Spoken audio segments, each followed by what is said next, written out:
বাংলাদেশ খেলাফতে মজলিসের যুগ্ম মহাসচিব জননেতা মাওলানা আতাউল্লাহ আমিন বক্তব্য রাখবেন। বাংলাদেশ খেলাফতে মজলিসের যুগ্ম মহাসচিব মাওলানা আতাউল্লাহ আমিন।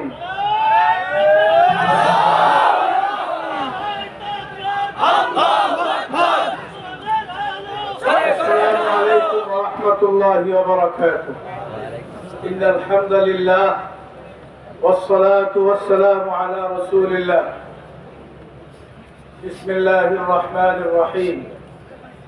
وجعل كلمة الذين كفروا السفلى وكلمة الله هي العليا. আজকে এই বহুতি ওয়াজ মাহফিলের মুহতারাম মুআজ্জাজ উলামায়ে কেরাম, বিভাগের সংস্কার, শিক্ষা বিভাগের সংস্কার, সংবিধানের সংস্কার, নির্বাচন ব্যবস্থার সংস্কার, সব সংস্কার হবে। তারপরে বাংলাদেশের মানুষ একটি সুষ্ঠু নির্বাচন করে আগামী দিনে নতুন একটি সরকার গঠন করার জন্য প্রতীক্ষায়। আমরা বলতে চাই, সংস্কার হবে, তারপরে যদি নির্বাচন হয়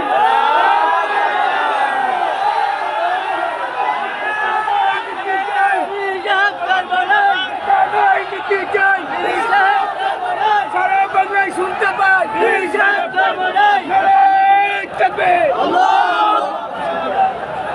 আমরা বলতে চাই,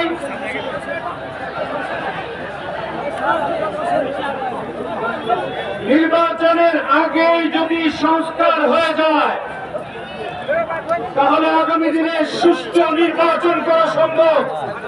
আমরা দাবি করেছি, এত খুন, এত গুম, এত হত্যা, বিচারের নামে ফাঁসির কাষ্ঠে ঝুলিয়ে ইসলামী নেতৃবৃন্দ আলেম ওলামাদেরকে হত্যা করার পরে শেখ হাসিনার বিচার হবে না, তার আগে আমরা কোন নির্বাচন চাই না। আগে শেখ হাসিনার বিচার হবে, তারপরে নির্বাচন। বন্ধুরা আমার, আজকে ইসলামী নেতৃবৃন্দ, বিশেষভাবে আল্লামা মামুনুল হক আমির মজলিস, তিনি আপনাদের আজকে চরমনাইয়ের ময়দানে এসেছেন। চরমনাইয়ের পীর সাহেবরা আছেন, ইসলামী নেতৃবৃন্দ ঐক্যবদ্ধ হবেন।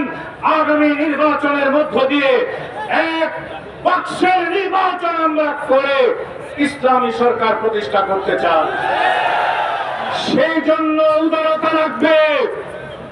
আমরা যদি উদার হতে পারি, আমার ভাইকে ছাড় দিতে পারি, তাহলে আমরা পারবো আগামী দিনে নির্বাচনী বৈতরণী পার করতে। আপনারা ঐক্যবদ্ধভাবে নির্বাচন করতে রাজি আছেন তো? ইনশাআল্লাহ। ইসলামী আন্দোলন বাংলাদেশ